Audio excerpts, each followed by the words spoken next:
라이프 자산운용 배문성 이사님 모셨습니다. 안녕하세요. 네, 안녕하세요. 네, 네, 반갑습니다. 예, 반갑습니다. 예. 네, 먼저 현재 이제 부동산 시장 상황을 좀 이해하기 위해서 어떤 키워드를 좀 고려해야 될까요? 뭐 글쎄 제가 아무래도 주로 이제 금융시장에서 일을 하고 있다 보니까 뭐 금리 당연히 중요하고 그리고 최근에 이제 우리를 많이 놀라게 한 게 환율이지 않습니까? 그래서 전 좀 금리랑 환율 중심으로 좀 말씀을 드리려고 해요. 그러니까 사실은 뭐 정부 정책이나 공급 물량으로 말씀해 주신 분들은 또 많이 계시고 네. 예, 이미 금리 그런 환율 분들은 얘기로 부동산 풀어가시는 분은 많이 없는 것 같아. 네, 그게 네. 사실 어찌 보면 저는 그게 정부 정책이나 공급 물량보다 어찌 보면 더 중요한데, 근데 이게 익숙하지 않아서 좀 맞아요. 간과되고 있는 부분들이다. 그래서 좀 이번 기회에 좀 한번 설명을 드리려고 합니다. 네. 먼저 금리 얘기를 먼저 해보면 좋을 것 같은데 뭐 내려갈 일만 남았다는 전망이 계속 나왔었고 하지만 이제 금리 인하 시기가 계속 늦춰지고 있는 상황인 것 같아요. 금리가 지금 기대와 달리 움직이는 어떤 이유를 먼저 좀 파악해 본다면 어떨까요? 일단은 사실 한 2년 전부터도 미국이 이제 곧 침체가 온다. 그러니까 이렇게 높은 금리를 경제가 견딜 수 없다. 아, 많은 전문가들이 좀 그렇게 얘기를 했었거든요. 게다가 또 딱 한 1년 전에는 미국에서 이제 실리콘밸리 은행이 파산을 하니까 야 이제 거의 뭐 금융위기에 맞아요. 준하는 네, 일이 네. 온다. 연준이 빨리 금리 내리겠다. 뭐 이런 기대들을 많이 했는데 다 그런 전망들이 굉장히 좀 틀렸죠. 그러니까 결국에는 미국 경제가 전문가들이 예상했던 것보다 너무 강해서 지금 금리의 아. 어떤 인하 시기와 또 인하의 폭이 계속 지금 뭔가 늦춰지고 더 이게 그 좀 낮아지고 그렇게 되는 건데 물론 뭐 거기에 대해서는 이제 뭐 AI 혁명이라든가 여러 가지 설명을 할 수 있겠지만 좀 많이 좀 이렇게 간과됐었던 부분 중에 하나는 여기 한번 장표로 좀 말씀을 좀 드리고 싶은데요. 네네. 예, 이제 NH투자증권의 이제 안기태 이코노미스트가 이제 작성한 그래프인데 우측에 보신 것처럼 미국의 연방 정부 재정 수입, 그러니까 재정 수입도 저렇게 많이 늘었는데 그러네요. 왼쪽에 보신 것처럼 바이든 정부에서 재정 적자를 어마무시하게, 그러니까 재정이 많이 들어왔는데 들어온 것보다도 엄청 많이 썼다는 거죠. 그러니까 그만큼 정부가 돈을 엄청나게 풀어서 풀었다. 네. 그렇게 해서 경기를 계속 이렇게 부양하니까 실업률도 계속 낮게 나오고 고용도 좋고 막 그냥 성장률 같은 것 지표도 되게 잘 나오고 네. 그러니까 어찌 보면은 전문가들은 좀 이런 항변을 할 수 있겠죠. 야 정부가 이렇게 돈 많이 풀 줄은 몰랐다. 뭐 그런데 실제로는 저렇게 돈을 많이 풀면서 그러면 당연히 경기 침체가 지연되는 효과가 네. 나는 거거든요. 그러다 보니 많이들 한 이제 침체가 오면 그러면 이제 야, 이렇게 침체 오면은 주식 같은 거 별로 재미없고 뭐 장기 채권 사라 뭐 이랬지만 맞아요. 오히려 지금 반대로 뭐 네. 주식이 오히려 좋고 네. 채권 채권이, 샀던 분들이 좀 이제 물리는 약간 그런 일이 생겨 버리고 말았죠. 네. 이게 혹시 막 바이든 얘기도 하셨는데 네. 미국 대선과도 연관이 있을 수 있나요? 일단 아무래도 올해는 대선이 있으니까 다들 야, 올해는 뭐 어쩔 수 없이 그럼 돈 푸는 해이겠다라고 생각했지만 뭐 그 이전에는 다 결국은 제조업을 다시 미국으로 가져오겠다라는 그 리쇼어링 정책, 그래서 네. 중국과 경쟁에서 승리하겠다라는 그 일념으로 이제 지금 열심히 지금 돈을 풀고 있는 그런 상황인 것 같습니다. 네. 어쨌든 미국 경기가 생각보다 안 좋아지지 않아서 어쨌든 금리가 내려오기 힘든 그런 상황이라고 그렇죠. 말씀하시는 건가요? 그러니까 네. 저금리 시기를 하도 오래 살았다 보니까 야 금리가 5% 저렇게 미국의 기준금리가 5.5%까지 올라간다는 것 자체도 상상 못했을 뿐더러 그렇죠. 저 정도 금리를 가면 경기가 바로 부러질 줄 알았는데 사실 저렇게 체력이 굉장히 튼튼하다. 근데 체력이 튼튼한 이면에는 저렇게 미국 정부가 열심히 노력하면서 돈 푸는 네. 전방위적으로 돈을 푸는 그런 것도 같이 그 이면에 있다라는 것이죠. 네. 네, 어쨌든 금리가 생각보다 어떤 뭐 일각의 기대보다는 뭐 언제 내려올지 또 고금리가 계속 유지될 가능성도 지금 커 보이는데 네. 이런 시장들이 좀 부동산 시장에 미치는 영향 어떻게 좀 나타날까요? 저는 참 이렇게 채권 시장에서 업무를 하면서 네. 이렇게 부동산 시장이 채권 시장에 대략 한 한두 달 후행해서 움직이는 이런 모습을 지금 거의 2년째 보고 있거든요. 네. 그러니까 여기 보시는 것처럼 그러니까 여긴 지금 국채 10년물 금리를 나타낸데 빨간색이 이제 우리나라 국채 10년물이고요. 보신 것처럼 미국의 국채 10년을 이렇게 거의 이제 연동하면서 따라가고 있습니다. 그러니까 최근엔 조금 벌어지긴 했는데 아무튼 국채 10년물 금리가 막 오르면 그게 한 한두 달 뒤에 이제 가계 대출의 대출 금리가 올라가니까 네, 바로 예, 이게 금리가 오르고 나면 한두 달 뒤에 이렇게 부동산 수요가 훅 꺾이고 또 금리가 또 빠르게 내려가면 또 한 한두 달 뒤에 또 막 이제 대출 금리가 내려가니까 사람들이 막 이제 집을 사려고 주택 거래량이 좀 늘어나고 네. 반등하는 그런 모습을 보이고 있는데 최근에도 한 작년 한 10월까지는 금리가 꽤 오르다 보니까 우리나라도 이제 추석 전후부터는 이제 서울도 이제 그 주택 거래량이 훅 다시 감소하고 그쵸, 네. 침체를 들어갔다가 거래 절벽이 네, 있었죠. 근데 한 또 11월부터는 그 금리가 또 떨어지니까 또 한 올 초부터는 다시 좀 수요가 살아나고 네. 있는 그런 형국이기는 하죠. 네. 그게 지금 이제 그런 상황들이 뭐 금리 때문에 집값이 무슨 영향을 받지만 뭐 금리 인하가 꼭 집값을 올리거나 뭐 이렇게 그 단적으로 보긴 좀 어려운 면들이 있잖아요. 그렇죠. 사실은 이렇게 채권 시장에서도 금리가 저렇게 4.6에서 3.1, 뭐 4.4에서 3.2 막 이렇게까지 이렇게 굉장히 많이 떨어진 거는 결국은 아 이제 앞으로 금리 빠른 시일 내에 많이 내리겠구나 이런 심리를 먼저 반영하면서 기준금리는 3.5로 가만히 있지만 네. 저런 시장금리가 먼저 쭉쭉 내려간 거거든요. 음. 근데 그러다가 아 그게 아니었네 하니까 이제 다시 아. 올라오는 그런 그러니까 패턴이었었고 전망을 했다가 그게 틀리니까 다시 이제 맞습니다. 네. 그러니까 이거는 사실 금리가 빠르게 많이 내려간다라는 것은 그 자체로 아 돈의 가치가 막 이제 앞으로 떨어질 거니까 그렇다면 당연히 뭐 채권을 사두면 당연히 이제 금리가 낮아질수록 채권 가격이 오르니까 뭐 네. 그런 채권 플레이어들은 당연히 채권을 사는 것이고 아 개인들 같은 경우는 돈의 가치가 떨어진다 그러면 부동산에라도 넣어놔야지 뭐 이런 심리가 생길 수 있겠죠. 근데 이게 자꾸만 이제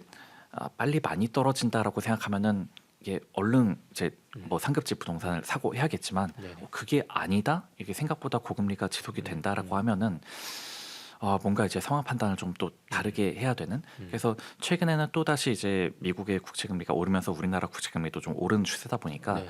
이런 분위기가 또 한 한두 달 뒤에는 또 부동산 시장에도 또 이제 뭔가 좀 부정적인 수요에는 좀 부정적인 식으로 여파를 좀 미칠 것 같다 싶습니다. 네. 네, 알겠습니다. 지금 금리 상황은 그런데 아까 또 이제 중요한 키워드 중에 하나를 이제 환율로 말씀을 하셨는데 네. 지금 뭐 환율이 계속 오르고 있는 상황이잖아요. 그렇죠. 어떻게 좀 이런 상황들을 좀 분석해야 될까요? 일단은 환율이 여기 준비한 장표에서처럼 네.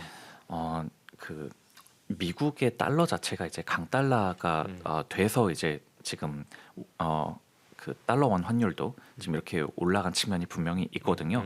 보시면은 미국의 달러가 이게 달러 인덱스인데 이게 숫자가 위로 올라갈수록 강달러가 됐다는 거죠. 그러니까 강달러가 된 시기와 약달러가 된 시기로 나눠지는데 강달러가 된 시기는 뭐 당연하게도 미국의 경제가 너무 좋았을 때, 그러니까 비미국 대비 미국의 경제 체력이 되게 좋았을 때거든요.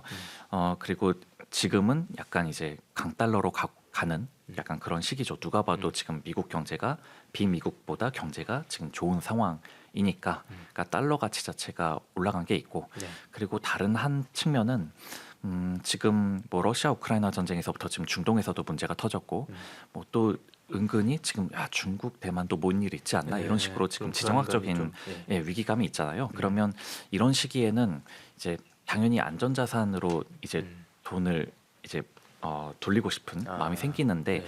근데 안전자산이 뭐냐면 전쟁과 무관한 지역, 전쟁 그러니까 평화로운 지역으로 돈이 간다라는 거죠. 네. 그러면 이거는 지금 당연히 미국, 그러니까 미국의 채권, 미국의 주식 이게 이제 가장 안전한 어떤 그 자산, 그러니까 네. 달러를 사야겠다라는 그런 쪽으로들 수요가 네. 간다는 거죠. 네. 그러니까 이렇게 미국의 경제가 좋은데 이런 곳곳에서 전쟁도 터지니까 더더욱 오히려 더, 미국의 자산을 사려고 미국으로 돈이 흘러가는 네. 그러다 보니까 지금 달러의 가치가 오르는 측면이 하나 있기는 하고요. 그리고 다른 한 측면은 이제 요거는 하나투자증권의 이제 김일구 사모님께서 잘 설명하신 부분인데 보시면은 이제 회색이 일본, 그 빨간색이 중국, 검은색이 이제 우리나라 환율인데 네. 보시면은 우리나라의 화폐 가치는 그러니까 일본과 중국 화폐 가치의 그 사이 어딘가로 움직입니다. 그러니까 뭐 우리 경제가 어쩌고 수출이 어쩌고 뭐 금리 미국과 금리 차가 어쩌고 뭐 뭐 그냥 우리와 미국 이렇게 생각을 하기보다는 네. 야, 중국과 일본이 어떻게 되느냐에 따라 그 영향력에 그 따라서 그 사이에 어딘가로 네, 나라 지리적 위치도 그런데 그렇죠. 예, 저도 그런데 그렇구나. 남들 보기에는 어. 그냥 야 얘네는 그냥 중국과 일본 사이 어디지 뭐 약간 아. 뭐 이런 식으로 이제 사용한다는 거죠. 예, 통상은. 예, 예. 그래서 실제로도 올해 1분기 화폐 가치 변동폭을 보시면은 우리나라가 이제 3.8% 정도 이제 네. 가치가 하락했는데 일본이 7.5, 중국이 1.9, 딱 일본과 중국 사이 그러네요. 정도로 네. 화폐 가치가 하락을 했거든요.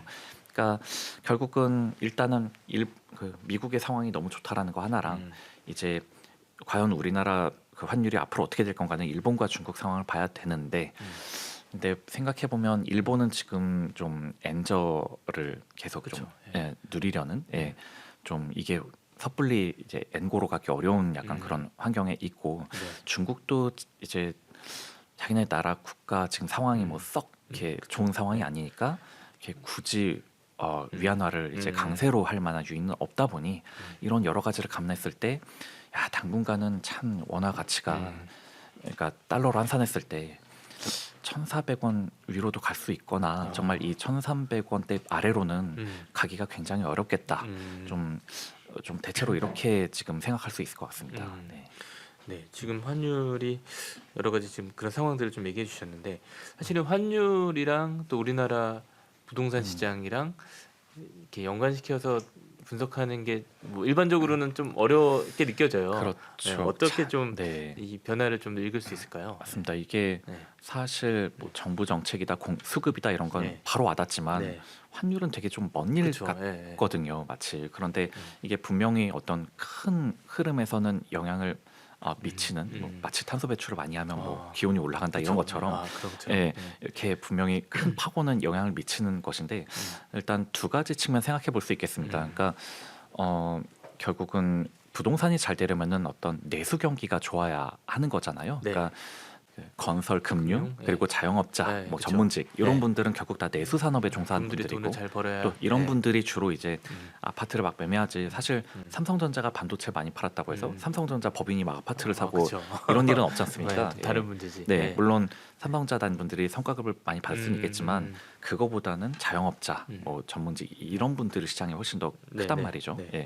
근데 일단 환율이 오르면은 이 자체가 수입 물가를 올리니까 우리의 실질 소득을 감소시키는 그런 효과가 그쵸. 일단 네. 하나 있고요. 네. 그리고 환율이 올라가면 예전만큼은 아니더라도 이제 어쨌든 수출 쪽에 더 도움이 되다 보니까 그쵸. 근데 우리나라의 수출제는 통상 자본제란 말이지 이렇게 노동을 투입해서 나오는 게 아니라서 네네. 그럼 노동과 자본 이렇게 두 가지로 봤을 때 수출이 잘 되면 우리의 그 자원이 다 자본 쪽으로 쏠린다는 겁니다. 그러니까 노동 쪽으로는 이렇게 보상이 잘 안 가고 자본으로 쏠려서 어쨌든 이런 노동자 뭐 그분들이 부자가 되진 않는다는 말씀이시죠? 그렇죠. 네. 그러니까 낙수 효과라는 것은 상당히 제한적이고 자본에 돈 써야지 지금 여기에 뭐 할 게 뭐 있냐 하는 인건비에 식으로 쓴다는 게 그렇죠. 아니고. 네.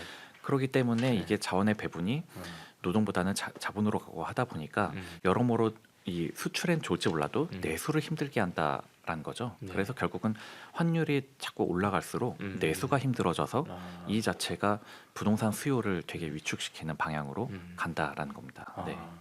그러니까 수출에 대한 전망이 밝은 뭐 얘기도 좀 나오는데 수출 네. 잘 되면 우리나라 더 좋아지지 않나 보통 이렇게 이제 생각을 할 거 아니에요. 그렇죠. 네. 근데 이게 참 트랩에 걸리는 게 사실 뭐 한국은행이 기준금리를 정하거나 할 때 물가와 성장을 보는데 네.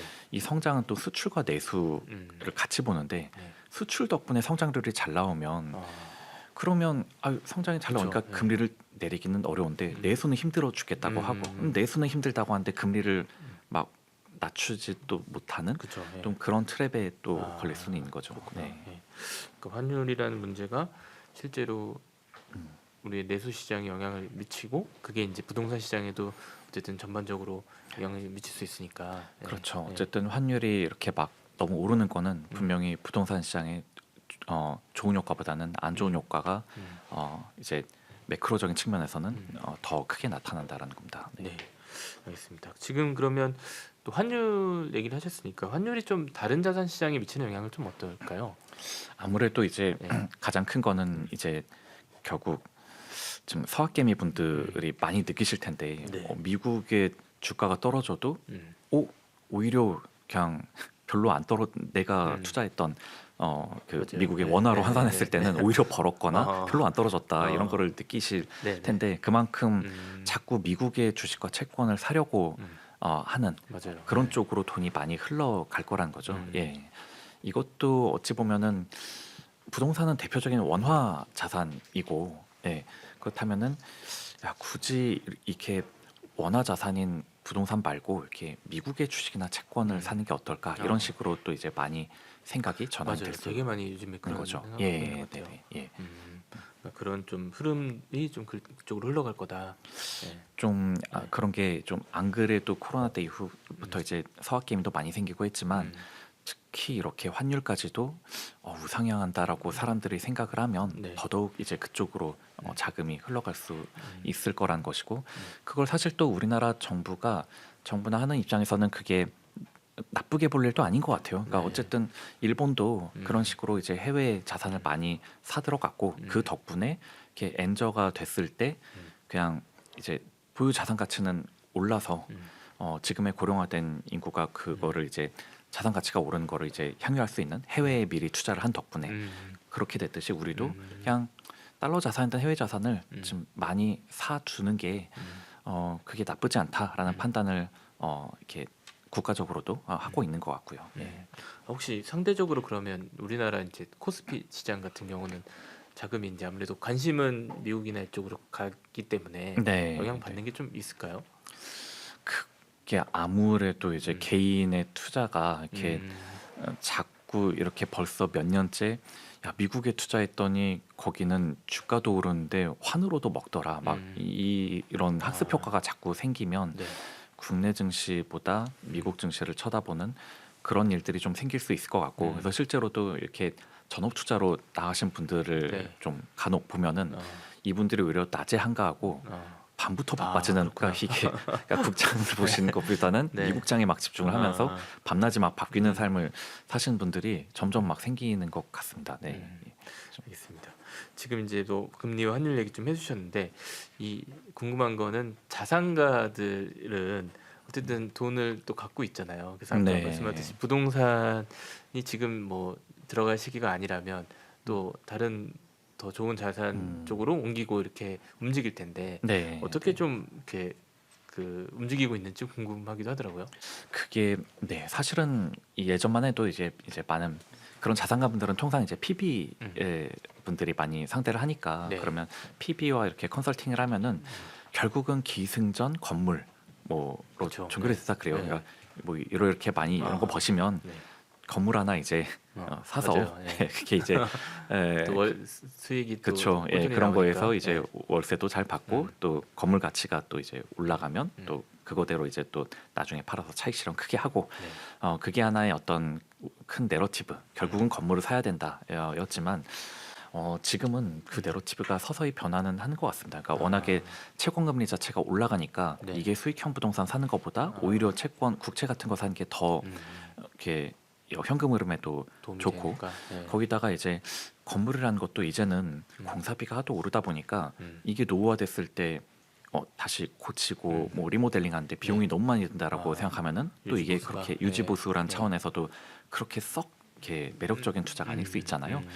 게다가 이제 지금까지 말씀드린 것처럼 이제 그동안은 워낙에 원화라는 화폐 가치가 안정적이었는데 야 이게 뭔가 지금 그 달러 강세와 함께 원화 가치가 자꾸 하락할 수 있다라는 점은 그러면 자산가 입장에서 자산가들은 어쨌든 나의 자산 가치를 유지하는 게 가장 그쵸. 큰 네. 목적인데 원화의 화폐 가치가 떨어지면 이게 무슨 소용이냐 하면서 이제 자꾸만 이제 어떤 해외 자산 쪽으로 또 이렇게 매수를 하려 하는 즉 이제 해외 자산 그리고 그러니까 꼭 부동산 그러니까 기승전 그 건물이 아니라 이제 건물이 아닌 뭐 채권 하더라도 우리나라에서 뭘 투자하더라도 뭐 채권 그리고 이제 달러 자산들 이런 식으로 굉장히 어떤 포트폴리오가 다변화된 거죠. 다변화되는. 이거는 네. 뭐 저는 금융시장이 발달하고 네. 우리나라가 선진국이 될수록 거치게 되는 필연적인 과정이라고 생각을 합니다. 네.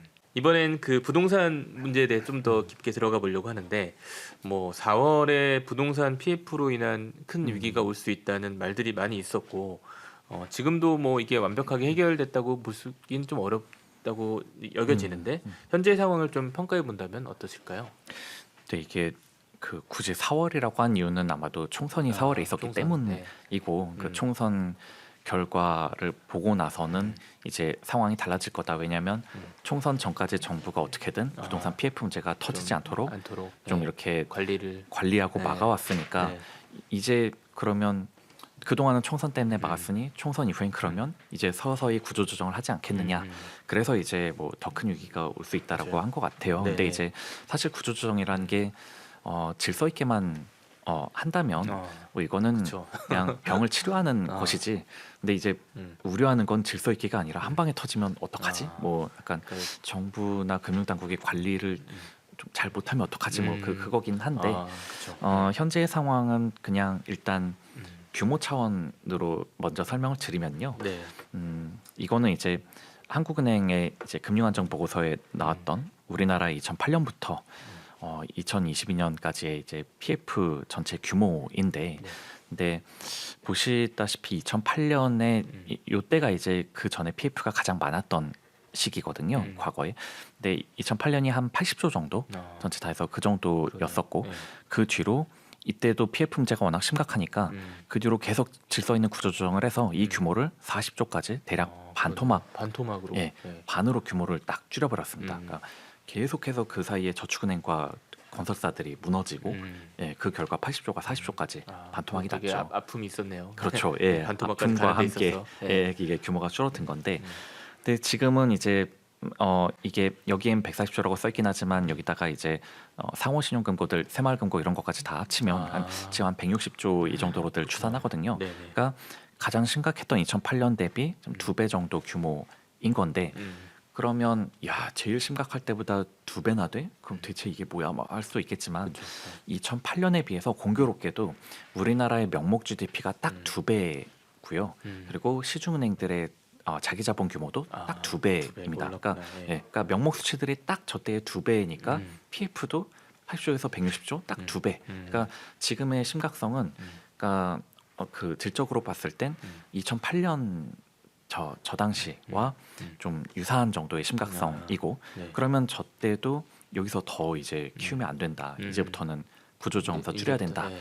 해서 반토막까지 갔듯이 지금은 이제 그러면 이제부터 시작이다. 그래서 이제 저 PF 규모를 줄여나가는 구조조정과 함께 줄여나가는 그런 시기. 그런 즉 해결이 된 게 아니라 이제부터 시작이다. 구조조정들의 시작이다라고 그렇게 생각을 해야 될 것 같습니다. 네.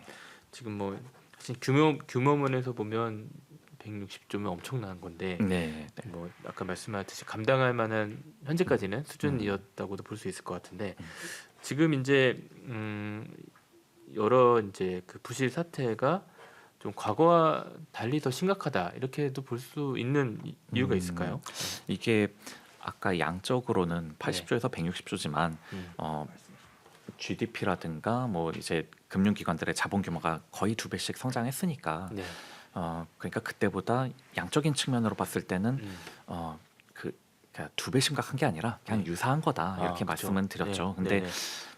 결정적인 차이가 뭐냐면 요 2008년 전에는 네. 이때도 PF 규모가 이전에 작은 규모에서 이렇게 80조까지 올라왔었던 건데 이때 PF가 올라올 때는 이 전에는 우리나라 기준금리가 대략 5% 정도, 그러니까 금리가 높은 상황에서 PF 규모가 올라왔는데 이번에는 너무 초저금리일 때 PF 규모가 늘어났다 보니까 그러니까 초저금리에 맞춘 사업성으로들 타겟팅하고 그쵸. PF가 네. 막 늘었다는 거죠.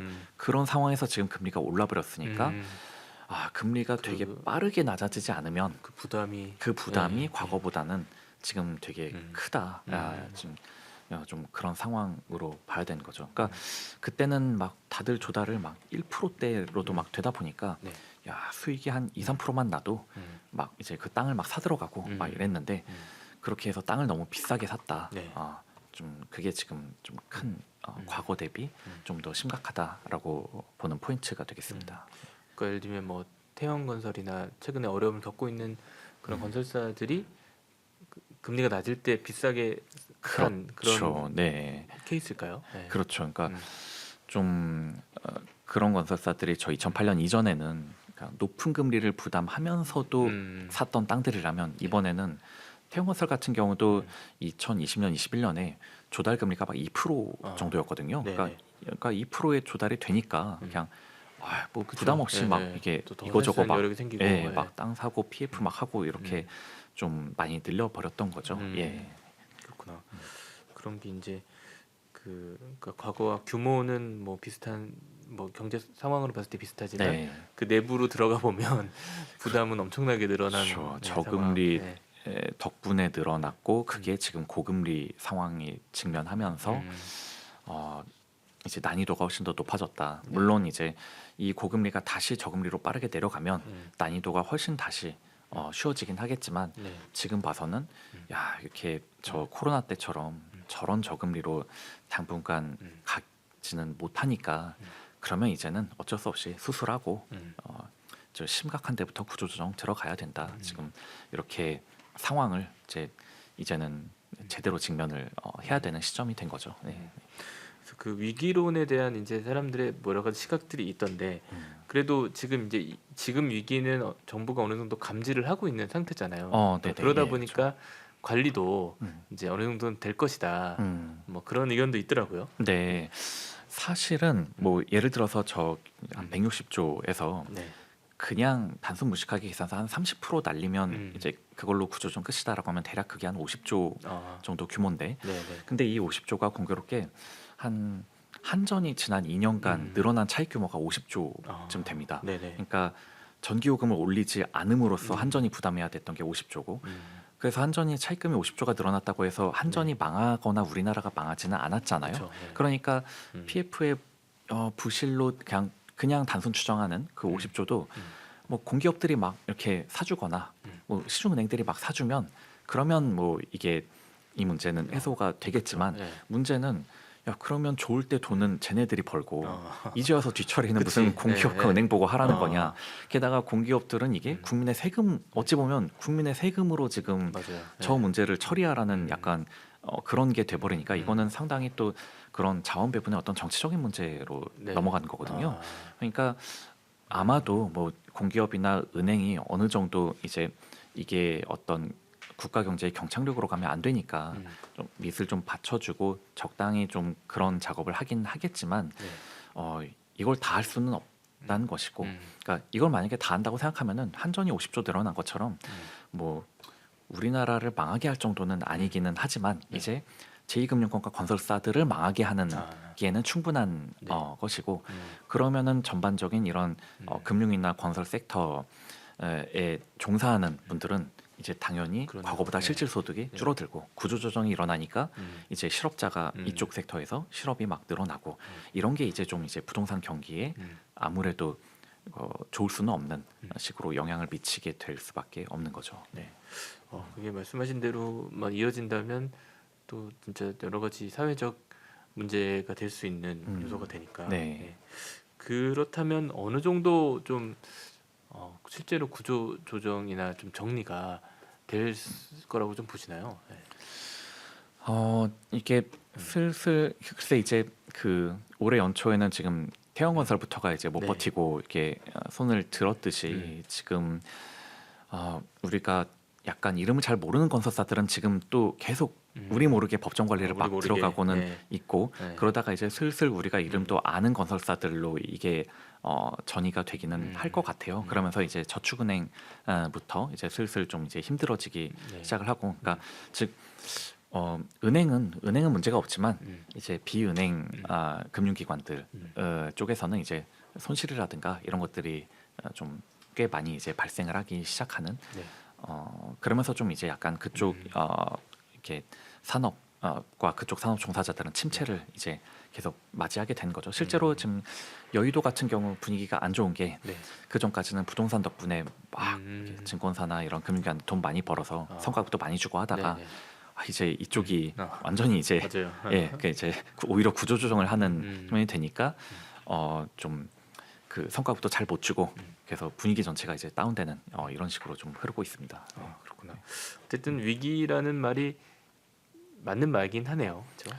그렇죠. 위기를 근데 이제 이걸 한 번에 터트리느냐 서서히 한 몇 년에 걸쳐 하느냐. 근데 지금 과거에도 저렇게 2008년에서 12, 13년까지 네. 반토막이 되는 동안이 한 5년 정도, 4, 5년 걸렸거든요. 그러니까 이것도 생각해보면 80조가 40조가인데 만약에 1년 걸린다라면 사이가 막 난리가 났겠죠. 근데 이제 네. 4년 동안 어찌 보면 10조씩 탁탁탁탁 줄인 거니까 이번에도 그런 식으로 한 4, 5년 정도 이렇게 좀 서서히 시간 줄여가는 두고, 그런 식으로 어, 과거에도 그런 식으로 해봤고 그게 국가 경제에 악영향 크게 주진 않았으니까 네. 이번에도 그런 식으로 침체를 약간 한 방에 조정하기보다는 좀 오랜 기간 좀 침체를 좀 감내하는 그런 식으로 좀 구조조정이 진행될 것 같다 이렇게 생각합니다. 아무래도 지금 부동산 PF 문제가 집값에 뭐 좋은 영향을 주진 않을 것 같은데 어떻게 좀 실제로 영향을 미치게 될까요? PF 문제에 대해서 그러니까 결국은 PF는 미분양과 밀접할 수밖에 없는데 네.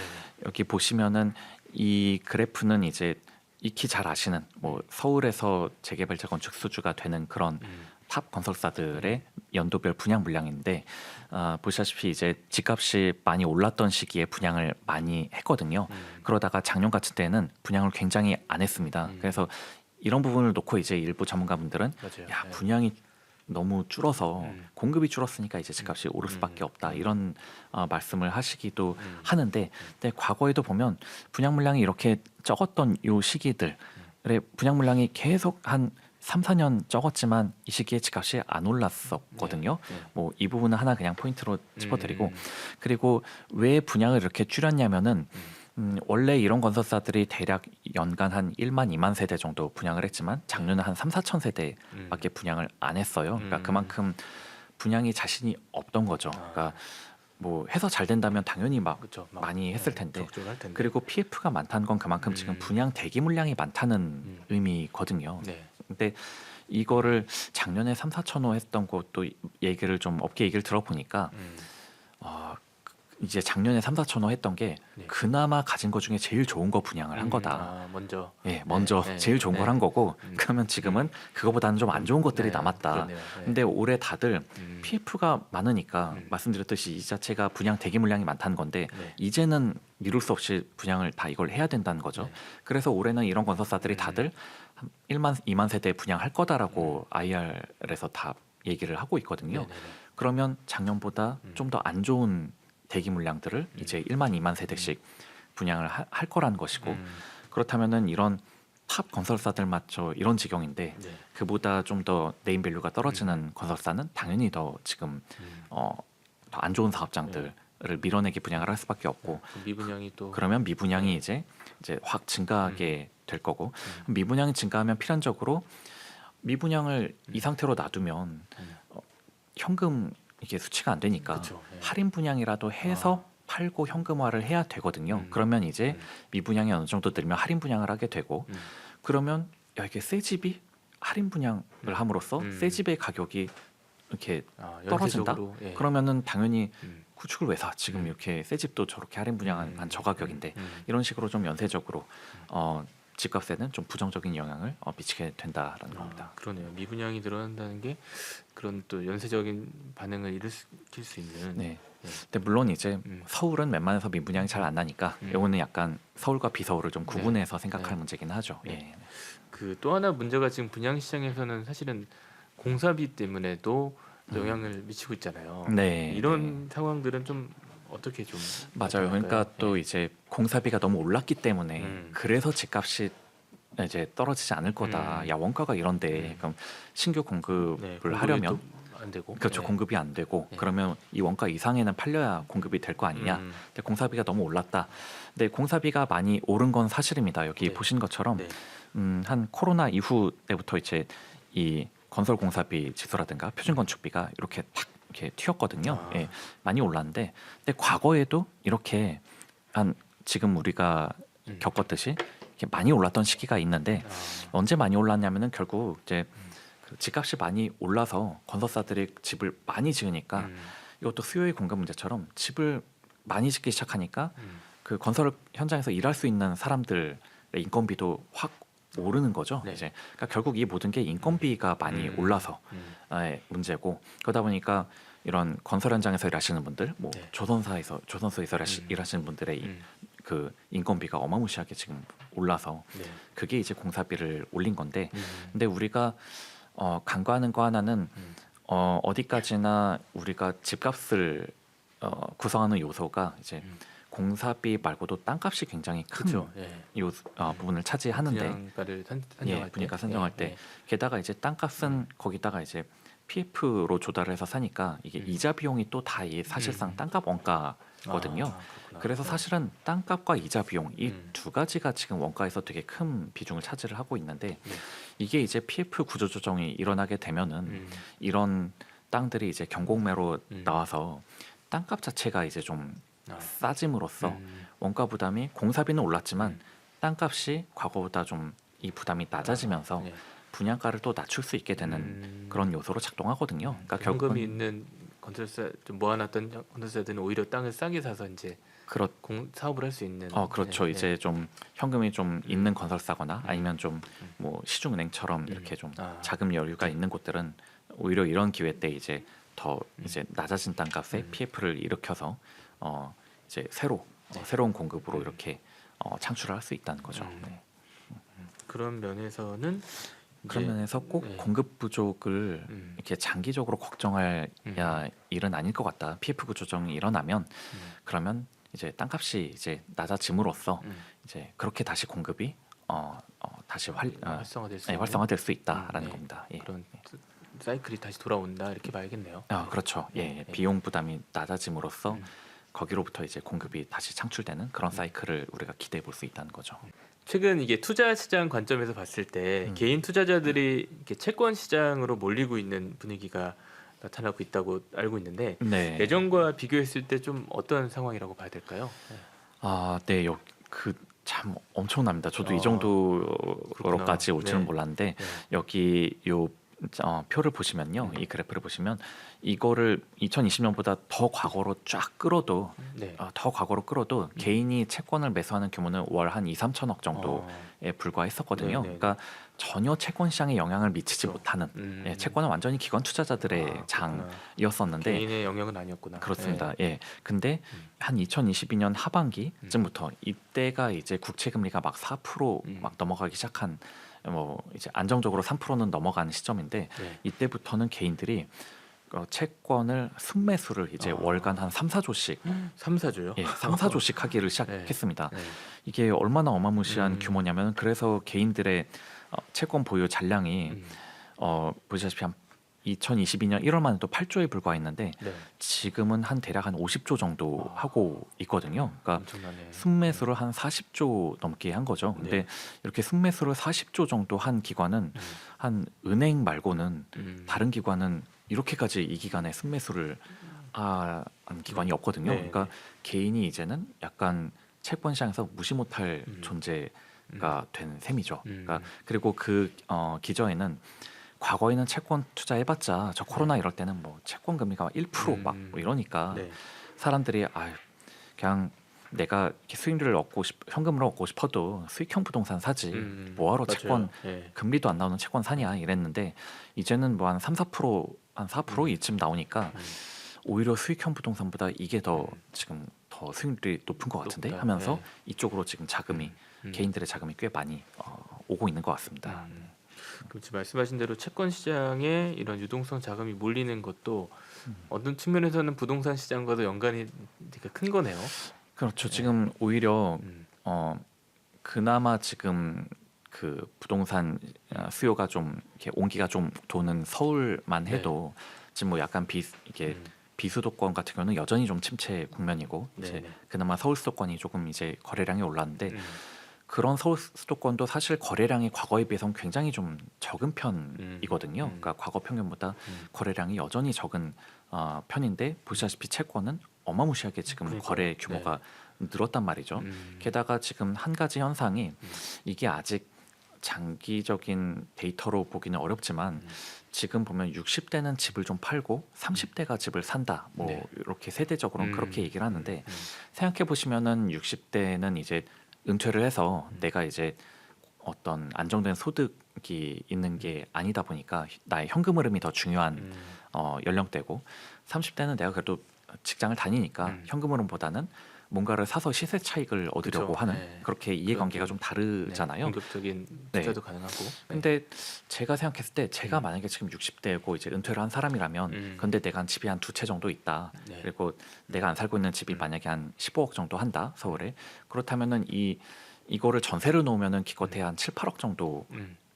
받게 되는데 네, 보증금으로. 네, 보증금으로. 근데 팔면 15억이란 말이죠. 뭐 네. 이제 물론 세금 이런 거 감안해야겠지만 그러면 야 보증금 7, 8억 가지고 이렇게 채권 사는 것보다 팔고 채권 사면 내가 받을 수 있는 현금 흐름이 2배가 그쵸. 되는 네, 건데 네. 그러면 그냥 팔고 저 뭐 30년 국채 이런 거 음. 또 지금 한 뭐 3.5% 준다니까 그런 거 사서 그냥 그 여유로운 현금 흐름 생활을 하자 이런 결정을 할 것 같아요. 예, 그래서 어찌 보면 지금 연령이 높은 다주택자는 좀 팔고 그거를 지금 30대가 좀 받아주고 좀 그런 게 아닌가. 이게 다 지금 채권 금리가 높아지면서 생기는 현상이라고 볼 수 있겠죠. 네. 그래서 매물이 좀 늘어나는 것도 있을까요? 네. 어찌 보면은 좀 그런 것 같습니다. 그러니까 이게 근데 만약에 아직은 또 매물은 늘지만 또 거래는 호가는 좀 높으니까 있겠죠. 좀 기왕이면은 아, 이제 그 높은 가격에 그쵸. 팔아서 네. 그걸로 이제 최대한 더 많은 채권을 살려고 뭐 그러는 거 아닌가 싶긴 하고 아. 예, 그렇습니다. 그렇구나. 이 채권 그 워낙 자산 시장도 예전보다는 사람들이 공부도 많이 하고 이제 다양해지니까 네, 돈을 벌 네. 수 있는 곳이라면 또 이제 적극적으로 뛰어드는 그런 상황인 것 같은데 네, 네, 네. 그렇죠. 좀 그렇다면 채권 시장에서는 주로 뭐 잘은 모르겠지만 어떤 상품이나 뭐 것들을 매입하고 있는지도 알 수 있을까요? 이게 수요 공급이 절묘하게 만난 게 지금 많이 팔린 거는 이제 그 만기가 긴 채권들. 아. 근데 만기가 긴 채권은 주로 국채거든요. 왜냐면은 그 회사들은 막 30년짜리 채권을 아예 발행을 못 합니다. 왜냐면 그렇구나. 저 회사가 30년 뒤에도 살아 있을지 그건 장담할 모르겠지만 수 없으니까. 네. 국가는 뭐 30년짜리 발행할 수 있죠. 우리나라 정부가 30년 뒤에도 뭐 그냥 정부로서 존속한다는 그쵸. 건 네, 망하지는 예, 않을 그건 거니까. 당연한 네, 거니까. 네. 예. 그러니까 주로 개인이 많이 산 게 만기 30년짜리 국채이거나 아니면은 만기는 짧지만 이제 금리를 많이 금리를 높은 금리를 주는 그러니까 그만큼 약간은 위험한 회사들의 회사채. 네. 그러니까 금리를 높게 주는 회사채거나 아니면 만기가 되게 긴 국채 이런 쪽으로 지금 수요가 그쪽으로 많고 보는구나. 네. 그리고 실제로 증권사들도 PB 이런 유통 채널을 통해서 주로 그런 쪽을 마케팅을 많이 해서 그 뭐 개인의 성향에 따라 좀 안정성을 추구하냐, 뭐 고위험성을 추구하지만 수익을 노리냐 이런 차이도 있는 건가요? 그렇죠. 좀 더 위험을 아. 나는 좀 더 위험 성향은 높은데 고금리만을 바란다. 네. 예, 이런 분들은 만기는 짧아도 좀 더 위험한 회사채 그리고 그냥 이제 그냥 오랫동안 그냥 현금 흐름이 들어왔으면 좋겠다 이런 분들한테는 이제 만기가 긴 국채 이런 식으로 지금 주로 그렇게가 좀 개인한테 잘 팔리고 있는 개인의 수요가 많은 네. 그런 채권들입니다. 네. 실제로 둘 중에 선택하라면 어떤 걸 권유해 주시나요? 그건 저는 정말 그 개인의 성향과 이제 그 연령대에 따라 좀 다른 문제인 것 같아요. 그쵸, 예. 말씀처럼 저도 제가 되게 은퇴한 사람이라면 그냥 만기가 긴 국채 쪽을 더 쳐다볼 것 같고요. 네. 예, 그거보다는 뭔가 야수의 심장으로 난 당장의 고금리가 그쵸, 좋다. 예, 예. 이런 그냥 그런 사람들은 뭐 이제 아무래도 약간 네. 좀 더 등급이 낮은 회사채 예, 이런 쪽 하겠죠. 예. 네.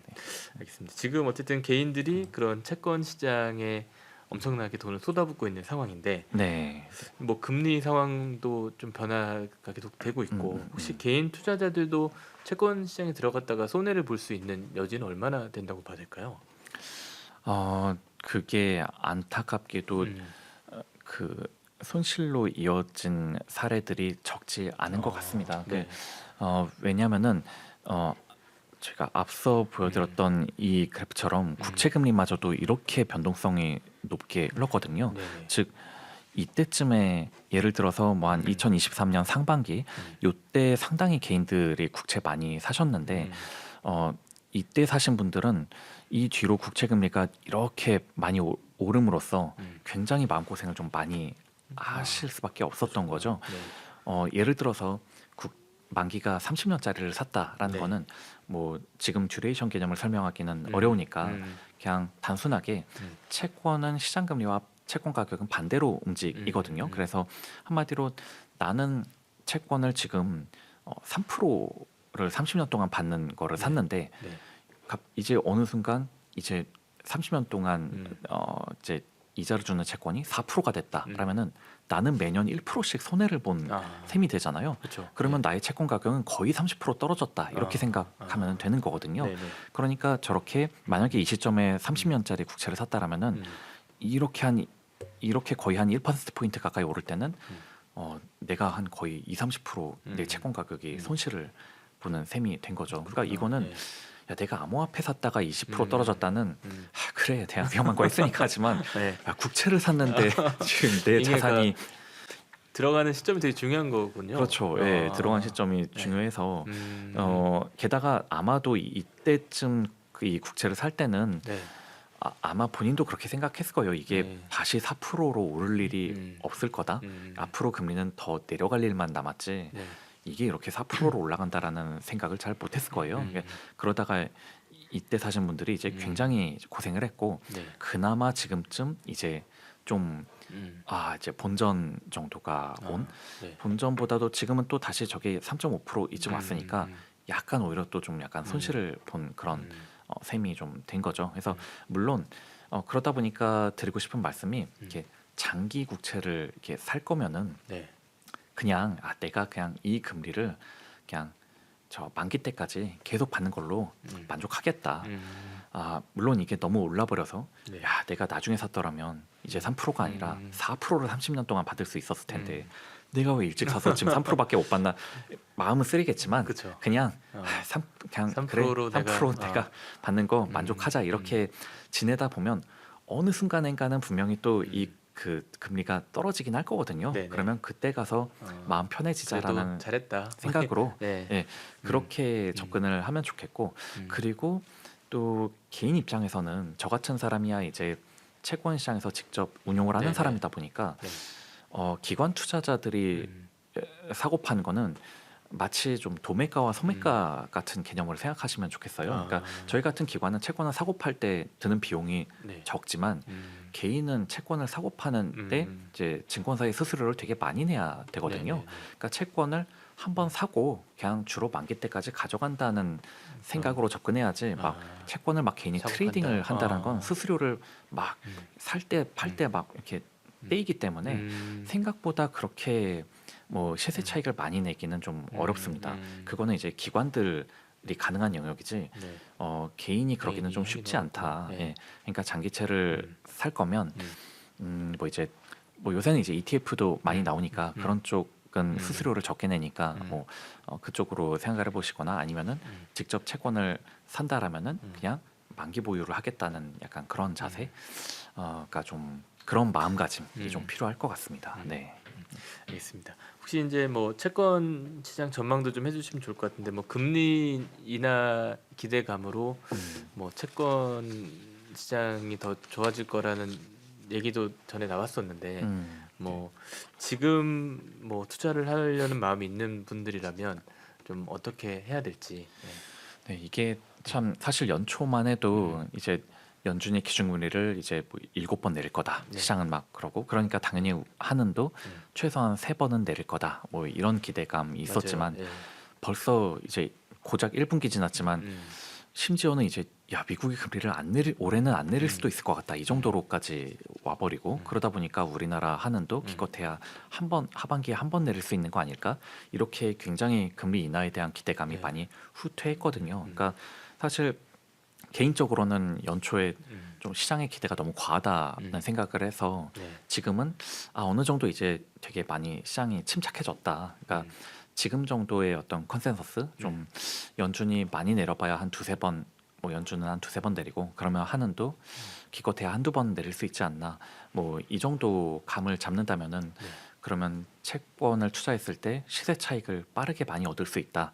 이런 기대를 하기보다는 그냥 앞서 말씀드렸듯이 네네. 그냥 왜 그냥 지금의 금리에 음. 만족해서 만기까지 들고 가는 마음가짐이 음. 필요하다냐면은 그냥 고금리가 어느 정도 장기화 된다라고 생각한다면 그냥 나는 이 고금리에 만족하겠다. 음. 그러니까 금리가 내려감으로써 생기는 채권의 시세 차익보다는 네. 그냥 지금 대략 국채들이 한 3.5% 정도 주고 있는데 네. 3.5% 계속 그냥 받는 거에 나는 만족하겠다. 어차피 지금 수익형 부동산들도 그 정도 그쵸. 수익 네. 제공하는 게 잘 네. 없거든요. 네. 그러니까 그런 마음가짐으로 접근을 하면은 개인 입장에서는 그게 더 이제 그게 좀 더 좋은 선택이라고 생각이 되는 거죠. 그래서 전망은 뭐 지금 이제 연초는 시장과 제 생각이 좀 많이 달랐지만 지금은 약간 제 생각과 시장의 생각이 좀 비슷해졌기 때문에 뭐 이렇게